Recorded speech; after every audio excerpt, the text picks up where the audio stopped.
सिद्धेभ्यः ॐ नमः सिद्धेभ्यः ॐ नमः सिद्धेभ्यः। निर्मल जल सामान्य है जिनका, चंदन से है दिव्य वचन। अक्षत सम अक्षत है श्रद्धा, सुमनों सा सुंदर है तन। नैवेद्य चरित्र जान है दीपक, वसु विधि करते धूप दहन। ध्यान सुफल है अर्घ समाधि, मुंबर तुमको नित्य नमन। अनर्घ पद को पाने गुरुवर, मेरा अर्घ समर्पित है। एक जीवन क्या सौ सौ जीवन, गुरुवर तुम्हें समर्पित है। ऋषिवर तुम्हें समर्पित। देवादिदेव 1008 कैवल्य कमलापति आदि ब्रह्मा आदिनाथ भगवान की। देवादिदेव 1008 वर्तमान शासननायक महावीर भगवान की। परम पूज्य 108 आचार्य प्रवर गुरुवर श्री विद्यासागर जी महामुनिराज की।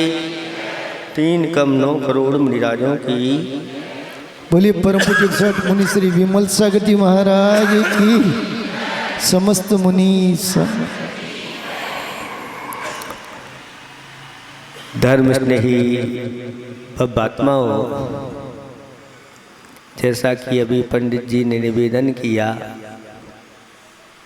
कि महाराज हम सब दुखी हैं। दुखी है कि सुखी है? आचार्य भगवंत ने खाई को लिखा है, जब जहाँ जो जैसा जितना चाहा, क्या कभी मिला? जब चाहो, जो चाहो, जितना चाहो, जैसा चाहो, जहाँ चाहो, क्या कभी मिला? इसीलिए तो दुखी है। अगर पूरी इच्छाएं हमारी हो जाएं तो फिर दुख का कोई काम नहीं। लेकिन एक इच्छा पूर्ण होती है, दूसरी इच्छा उत्पन्न हो जाती है और इच्छाओं का कोई अंत नहीं है। वो कहते हैं जो अपनी इच्छाओं का अंत कर देता है वही व्यक्ति सर्व सुखी बन जाता है। फिर भी महाराज हम लोग तो ग्रस्त हैं, कोई ऐसा उपाय बताओ जिससे हम लोग भी सर्व सुखी हो जाए। बहुत अच्छा एक श्लोक स्मरण में आ रहा है। वित्तशीलम तपोदानम संयमोरहत पूजनम, दुखम विच्छते सर्वम प्रोक्त में तत् न संशया। ये 6 चीजें ऐसी हैं जो दुख को जड़ से समाप्त कर देती है। कौन सी वो 6 चीजें हैं? सबसे पहले व्रत आया है, व्रतशीलम तपोदानम, जो अपने जीवन में व्रतों को अंगीकार करता है। कहते हैं उसके दुख जड़ से समाप्त हो जाते हैं। चाहे वह व्रत छोटा ही क्यों ना हो, छोटा सा भी एक व्रत बहुत बड़ी ऊंचाइयों तक ले जाता है। आप लोगों को सबको पता होगा, सुना होगा, पढ़ा होगा कि एक सियार ने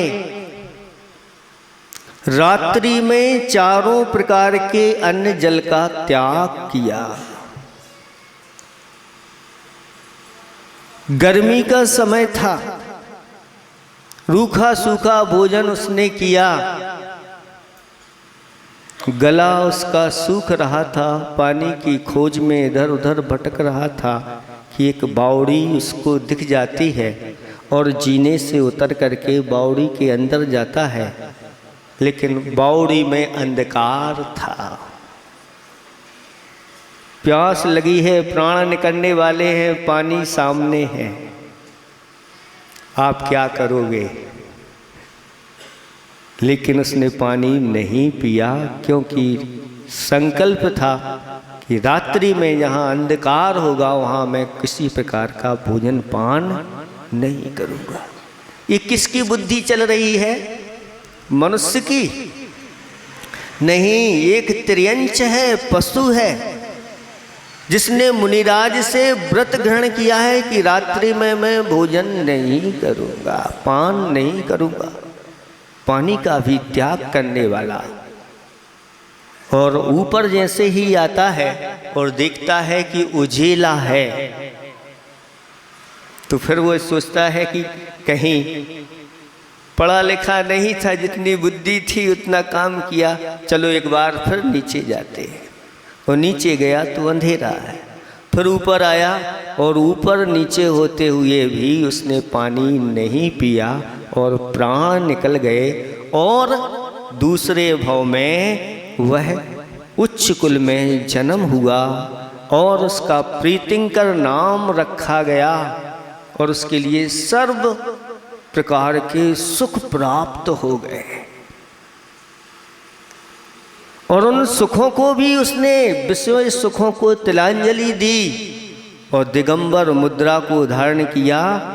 और जो वास्तविक सुख है अनंत चतुष्टय, उस अनंत चतुष्टय को प्राप्त किया और बाद में अघातिया कर्मों को नष्ट करके सिद्धालय में जाकर के विराजमान हो गया। कौन हो गया? सियार। आप लोग कौन हैं? इसके आगे हो लगा दो तो होशियार, पढ़े लिखे होशियार हैं। अच्छा सी ने बहुत अच्छा हाई को लिखा कि हम अधिक पढ़े लिखे, हम अधिक पढ़े लिखे पे कम समझदार। पढ़े लिखे तो हम अधिक हैं, लेकिन समझदार कम है। और वह सियार जो था पढ़ा लिखा नहीं था, लेकिन समझदार अधिक था। और उसने ऐसा संकल्प कर लिया, एक व्रत ले लिया कि रात्रि में चारों प्रकार के अन्न जल का त्याग और अगले ही भाव में सारे दुखों से छूट गया और जा कर के सिद्धालय में विराजमान हो गया। कहते हैं दुनिया के सारे सुखों को इकट्ठा कर दो, उनसे भी अनंत गुणा सुख एक समय में सिद्ध परमेष्टियों को मिलता है। इसलिए अपने जीवन में ऐसे छोटे छोटे व्रतों को अंगीकार करना चाहिए। अभी अभी एक पत्रिका आई, उस समय घाटोल में उपदेश दिया था और आसपास भी गांव वालों ने इस प्रकार का विचार किया कि हम क्या कर रहे हैं। ये रात्रि में भोजन करने के परिणाम ऐसे होते हैं कि नरक और त्रियंचों की यात्रा होती है। एक जीव ने रात्रि में भोजन किया, 10 भव नरकों में, 10 भव त्रियंचों में निकले। अपने लिए भोजन बनाया और खाया, उसके परिणाम स्वरूप ये हुआ। फिर जो महाभोज देते हैं उनकी दशा क्या होगी? उनके पापों को कहने के लिए जिनवाणी भी, सरस्वती भी अगर कहने के लिए तैयार हो जाए तो कह नहीं पाएगी। ऐसे जो रात्रि में महाभोज देते हैं और विवाह करके अनेक प्रकार के पाप का संचय करते हैं, ऐसे व्यक्तियों का कैसे क्या कल्याण होगा। लेकिन जब उपदेश दिया तो बहुत सारे, उस समय लगभग घाटोल को मिलाकर के 36 गांव के लोगों ने ऐसा संकल्प लिया कि रात्रि में भोज नहीं होगा, रात्रि में शादी नहीं होगी। जय अहिंसा घोष, दिन में शादी दिन में भोज, बस। और अभी घाटोल में भी विवाह हुआ, दिन में हुआ, दिन में ही भोज हुआ। अभी चल कर के आए थे बांसवाड़ा में भी एक विवाह किसी का, महाराज जी आशीर्वाद दो, दिन में शादी दिन में भोज रखा, बहुत अच्छा लगा। और यहाँ आकर के भी अभी इन सज्जन ने, महाराज दिन में शादी दिन में भोज। स्वयं भी पापों से बचो और दूसरों को भी पापों से बचाओ। समाज में अगर एक व्यक्ति भी इस प्रकार का कार्य करता है, उस समाज के पंच अगर उसकी अनुमोदना करते हैं, वो पंचों के ऊपर सिर पर जाता है पाप। फिर समाज भी शामिल हो जाती है। जब पंच शामिल होते हैं तो समाज भी शामिल होती है, सबको उस पाप की अनुमोदना करना पड़ती है। रात्रि में भोजन करना धर्म का कार्य है कि अधर्म का? बोलो, अधर्म का। तो आप उस भोज में जाओगे तो उसका समर्थन होगा। लेकिन हमारे आचार्य भगवंतों ने कहा कि ये अब गृहस्थ धर्म में प्रवेश कर रहा है, और जब गृहस्थ धर्म में प्रवेश करते हैं तो धार्मिक अनुष्ठान पूर्वक करना चाहिए। और अगर हम धार्मिक अनुष्ठान छोड़ करके अधर्म की ओर जाते हैं तो कैसे हमारा यह गृहस्थ जीवन धर्ममय बनेगा। तो व्रत अपने जीवन में, ये छोटे छोटे व्रत बहुत बड़े कार्य करते हैं। और उस समय एक कार्यक्रम और हुआ था, बच्चों का मूल संस्कार। उस मूल संस्कार में बच्चों ने ऐसे वस्तुओं का त्याग किया था जो नरकों में दुर्गति में ले जाने वाले होते। कुछ बच्चे नहीं आ पाए, कोई बात नहीं, उस समय मुंडन नहीं हो पाया, कोई बात नहीं। आप तो गुरुओं के पास आओ, एक फल लो और महाराज आज से हम इस अष्टमूल गुणों को, इन व्रतों को धारण करते हैं। क्योंकि ये 8 वर्ष के या गर्भ से लेकर के जैसे ही बच्चे 8 वर्ष के हो जाते हैं, आचार्य भगवंतों की आज्ञा है कि ऐसे अपनी संतान को गुरुओं के पास ले जाकर के अष्टमूल गुण धारण कराओ, जिससे इनकी जीवन सुरक्षित हो जाए। क्योंकि सही माता पिता वही कहलाते हैं जो अपनी संतान को दुर्गति से जाने में बचाते हैं। दुर्गति में जाने से जो बचाने वाले हैं वही सच्चे माता पिता हैं। और अगर माता पिता ने संस्कार नहीं दिए, गुरुओं से नहीं दिलवाए, तो उन बच्चों का क्या जीवन बनेगा, आप सब समझते हैं। इसलिए दुखों से छूटना चाह रहे हो तो ऐसे इन व्रतों को अंगीकार करो। फिर इसके बाद आता है व्रतशीलम। शील का अर्थ होता है सदाचार का पालन करना, ब्रह्मचर्य का पालन करना, अपने गृहस्थ धर्म का पालन करना, ये सब शील कहलाते हैं। कहते हैं जो शील का पालन करते हैं उनके ऊपर अगर कोई आपत्ति आ जाए तो देवता भी उनकी रक्षा के लिए खड़े रहते हैं। शास्त्रों को पढ़ लो। तो दुखों से छुटाने के लिए शील है। फिर इसके बाद व्रतशीलम तपो। यह मनुष्य जीवन तप करने के लिए मिला है।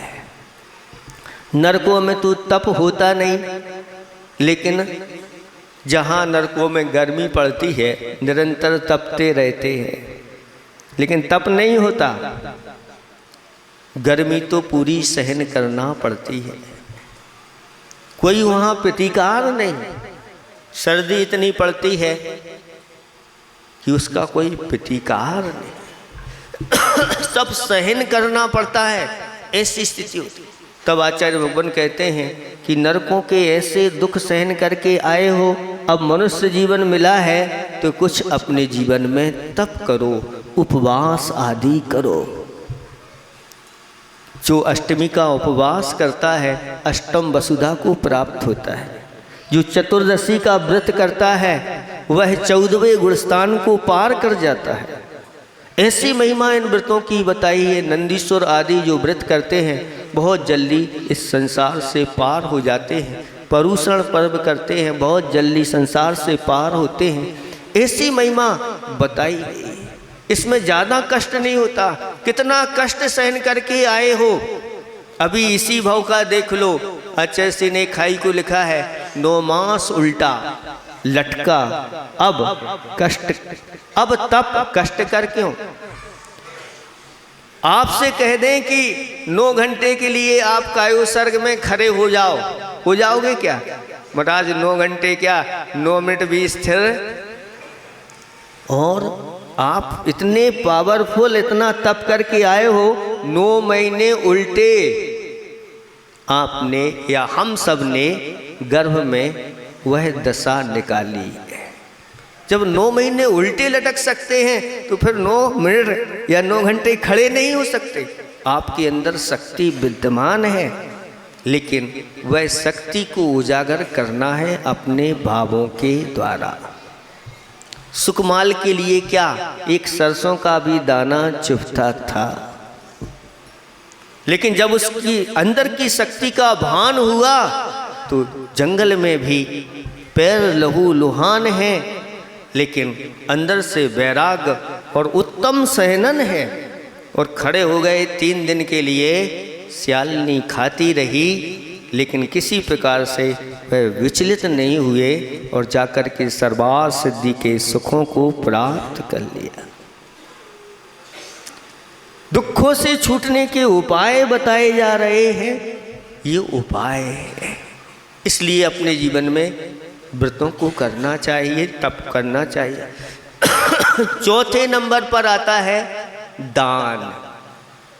वृत्तशीलम तपोदानम। दान के माध्यम से भी हम संसार के दुखों से छूट सकते हैं। दान के 7 क्षेत्र बताए हैं। जिन बिंबम जिनागारम जिन यात्रा महोत्सवम जिनागमम जिणोद्धारम जिन यतनानि सप्तधा। ये दान के 7 क्षेत्र हैं।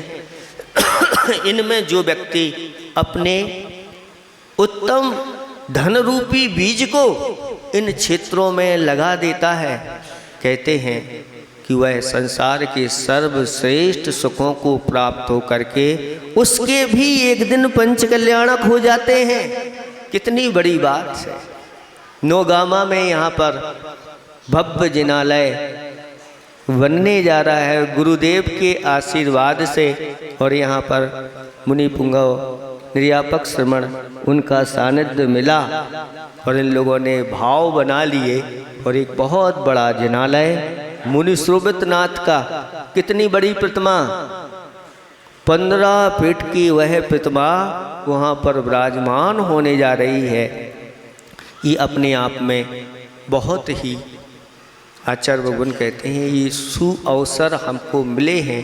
इनका लाभ अगर आपने उठा लिया तो कहना ही क्या है। लेकिन उस समय भाव ऐसे बने थे, सुनते हैं कि वह जिनालय ईंट का बनना था। किसका बनना था? ईंट का। और उसी के अनुसार लोगों ने दान दिया था। और दान तो इनने ईंट के लिए दिया, लेकिन पुण्य इनका ऐसा बढ़ता गया कि पाषाण का वह बन गया। जो हजारों वर्षों के लिए अब सुरक्षा उसकी हो गई है। लेकिन ईंट का दान दिया है और पत्थर का नाम होगा। और उस समय लगभग इन लोगों ने 3 का बजट बनाया था और 15 तक पहुंच गया, 5 गुना पहुंच गया। तो बाकी का कौन बनाएगा? अगर किसी ने शिखर लिया और बहुत सस्ता शिखर मिल गया, खुश हो रहे हैं। वे तो जिन्होंने प्रतिमा ली है बहुत सस्ती मिल गई, खुश हो रहे हैं। ध्यान रखना, ऐसे खुश नहीं होना, क्योंकि आपको मिल तो गया है, लेकिन वह ईंट के जिनालय में भगवान बैठना थे उसका था, और जो ईंट का आपका शिखर बनना था उसका था। अब तो पाषाण का बन रहा है, 5 गुना हो गया। आप लोगों को बचाना नहीं है, नहीं तो निर्माल्य का दोष लगेगा। जितना है देते चले जाओ, याद रखना कभी कमी आने वाली नहीं। ये तो गुरुओं के मुख से पहले निकलता है। गुरु महाराज कह देते हैं अगर कमी आ जाए तो मेरे पास आ जाना, लेकिन जितने आते हैं महाराज जब से दान दिया है बस दिन दूनी रात चौगनी, क्योंकि शास्त्रों में लिखा है कि इस दान के माध्यम से कभी धन कम नहीं होता, बढ़ता चला जाता है।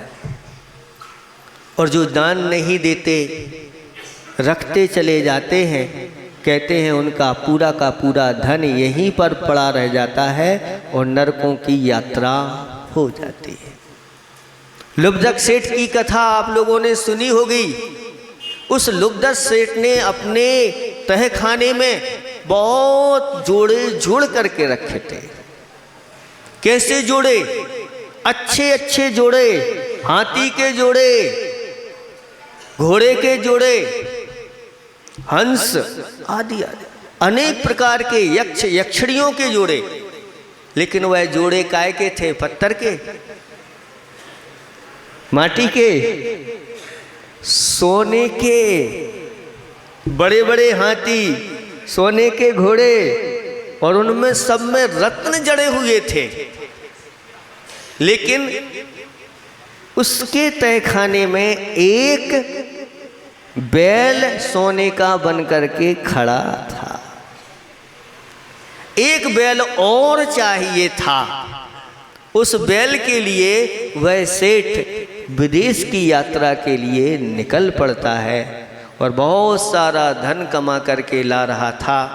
रास्ते में समुद्र के माध्यम से आ रहा था और घटना ऐसी घटी, उस समुद्र में उसका जहाज डूब गया और मृत्यु को प्राप्त हो गया। सारा धन वैभव यहाँ पड़ा रह गया और सेठ जी कहाँ चले गए?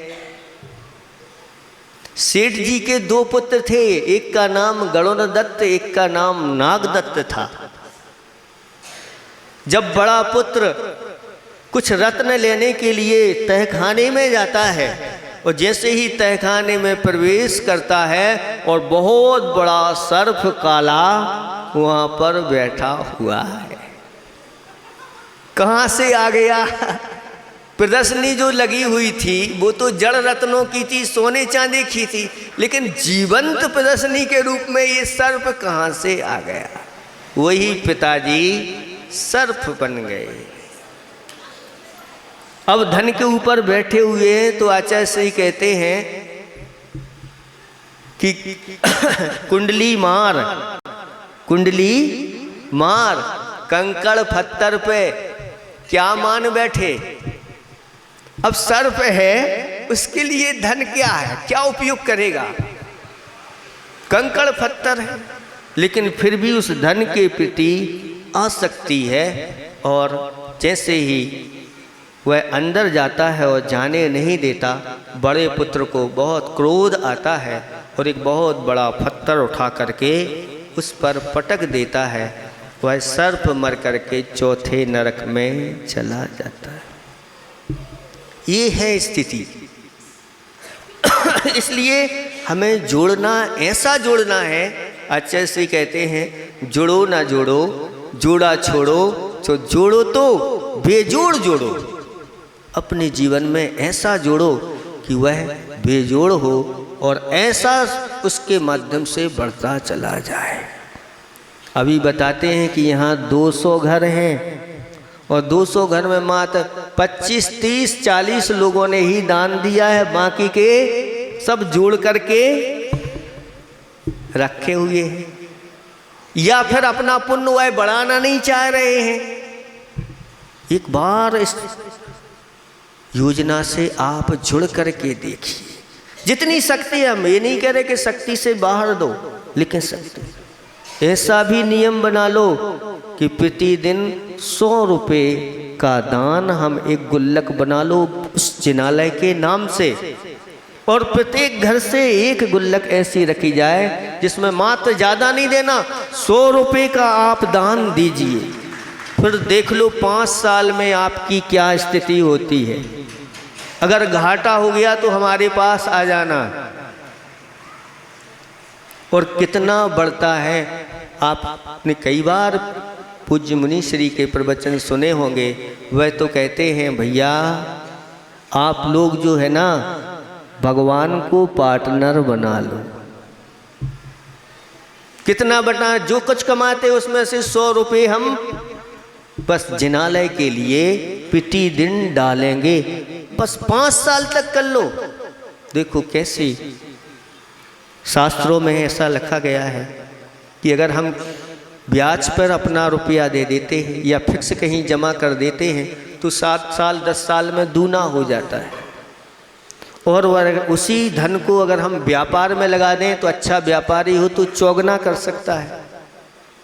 और अगर कुशल कृषक हो और वह अपने उस धन को बीज के रूप में परिवर्तित करके और अगर खेत में बो देता है तो कितना, एक ही साल में 25 गुना हो जाता है।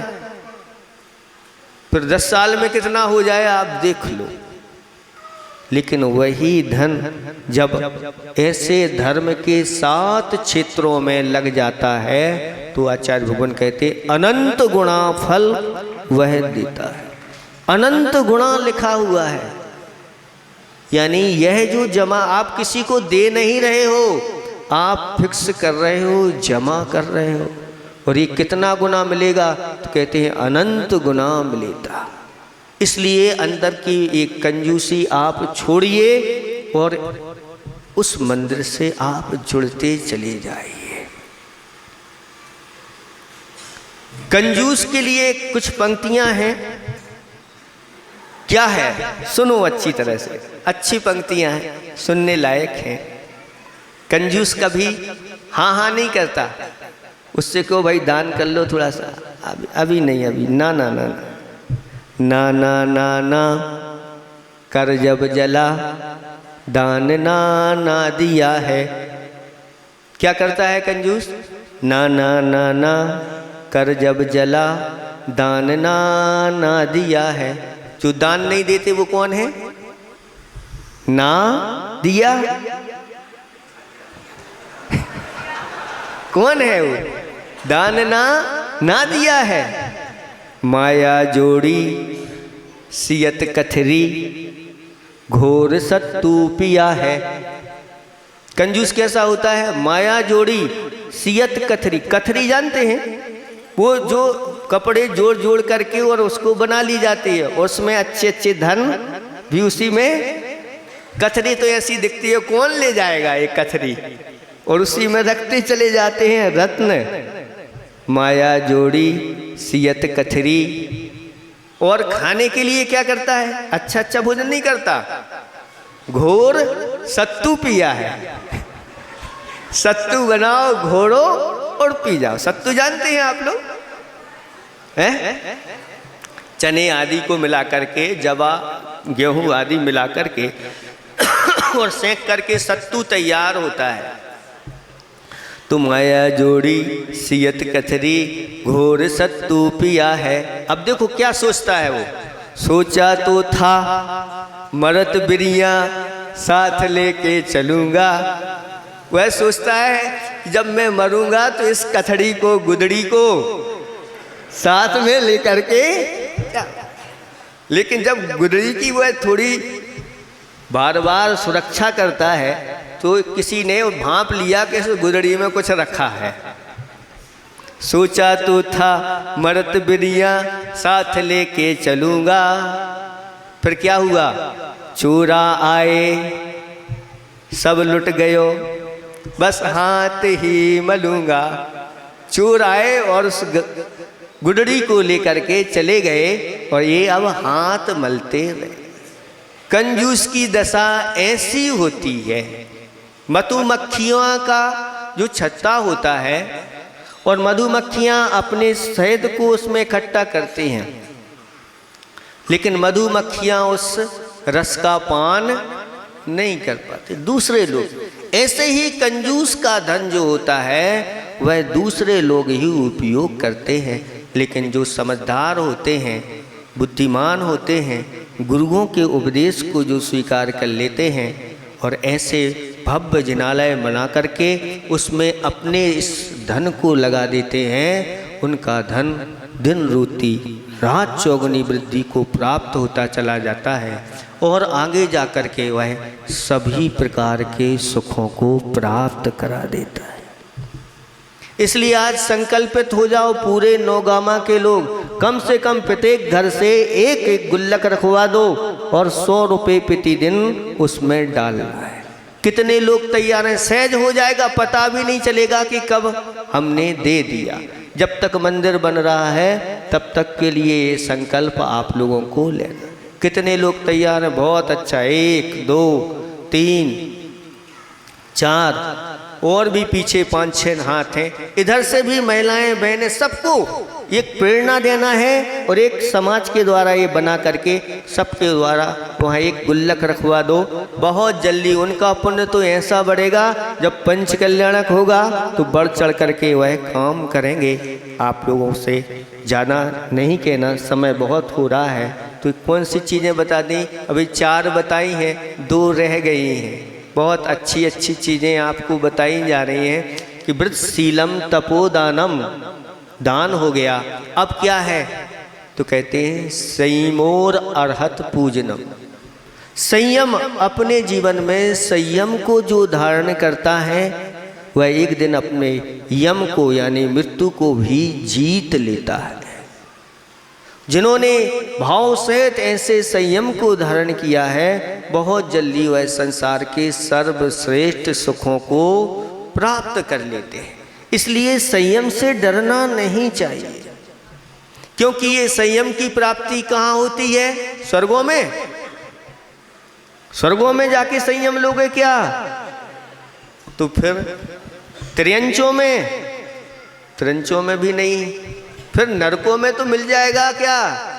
तो कहाँ मिलेगा? मनुष्य जीवन में ही ये संयम मिलता है। कहते हैं संयम से सबका सरताज बनता है आदमी, और संयम के बिना सबका मोहताज बनता है आदमी। संयम से क्या नहीं होता बंधुओं, संयम से ही तो महाराज और भगवान बनता है आदमी। अगर भगवान बनना है तो संयम अपने जीवन में आना चाहिए।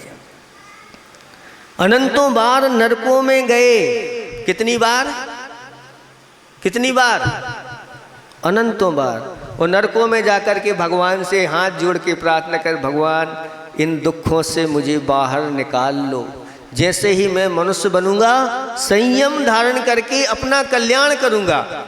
और भगवान तो दयालु होते ही हैं, वो कृपा करके नरकों से निकाल देते हैं। और यहाँ जैसे ही मनुष्य बनते हैं और बस खाने पीने के लिए मकान बकान दुकान आदि पकवान मेहमान, इनमें ही समय निकल जाता है। तब तक आयु बंद हो जाता है, वो फिर वहीं पहुँच जाते हैं, फिर चिल्लाने लगते हैं भगवान अब यहाँ से निकालो। ये दशा संसारी प्राणी की है, इसलिए वह सुख नहीं पा रहा है। इसलिए संयम धारण करना। और अंत में लिखा अर्हत पूजनम, ये उपलक्षण के रूप में लिखा सच्चे देव शास्त्र गुरु की जो प्रतिदिन अभिषेक शांति धारा और पूजा करता है, एक दिन वह सभी प्रकार के दुखों से छूट जाता है। कितनी अच्छी ये सदैते ये 6 चीज़ें बताई। ये 6 चीज़ें जो अपने जीवन में अपनाता है, एक दिन वह संसार के सब दुखों से छूट करके सर्वश्रेष्ठ सुखों को प्राप्त हो जाता है, जिन सुखों को प्राप्त हो करके फिर कभी वापस दुख नहीं आता। घी, जैसे घी बन गया, दूध से घी बन गया, तो वह घी क्या कभी दूध बन सकेगा क्या? नहीं बनेगा। लेकिन दूध फिर भी घी फिर भी दूध बन सकता है। घी फिर भी दूध बन सकता है, लेकिन जो सिद्ध बन गए हैं वो कभी संसारी नहीं बन सकते। महाराज एक और बताओ कि घी दूध कैसे बनता है? गाय को अगर अपन घी खिला दें, गाय को अगर घी खिला दें तो पुनः वह रस के रूप में दूध के रूप, तो घी फिर भी बन सकता है दूध। लेकिन एक बार अगर शुद्ध पर्याय प्राप्त हो गई, ऐसे भी लेख अभी पढ़ने में आया पंडित जी कि सिद्ध भी पुनः संसार में आते हैं, क्योंकि परिवर्तन तो होता रहता, लेकिन नहीं, आगम की आज्ञा नहीं। इतना ही हम पर्याप्त समझते हैं। इन 6 चीज़ों को आप लोग, अभी तो हमारे पास समय नहीं है क्योंकि आगे की यात्रा करना है, और खुड़ादरी में ये अतिशय क्षेत्र है, अतिशयकारी वह प्रतिमा है। अब आप लोगों को उसकी सुरक्षा का जुम्मा सबको लेना है। समय समय पर हम उन क्षेत्रों पर जाते रहेंगे तो वो सब क्षेत्र हमारे सुरक्षित रहेंगे, और अगर हमारा जाना आना नहीं हुआ तो ये धीरे धीरे उनकी सुरक्षा नहीं हो पाती। इस संकल्प से बनना है। जंगल में वहाँ पर मंगल होने जा रहा है, किसको करना है? तो ये सब आप लोगों को ही वहाँ पर इंद्राणी आदि जो भी आपकी योग्यता हो उसके अनुसार भाग लेकर के उस अतिशय क्षेत्र में, क्योंकि ये अतिशय क्षेत्र महापुण्य का संचय कराने वाले होते हैं, वहाँ पर आप सबकी आवश्यकता है। इसलिए सब एक हो करके और धर्म की बहुत बड़ी प्रभावना करना है। अहिंसा परमो धर्म की। पुनश्च बाहर से पधारे हुए सभी साधर्मियों का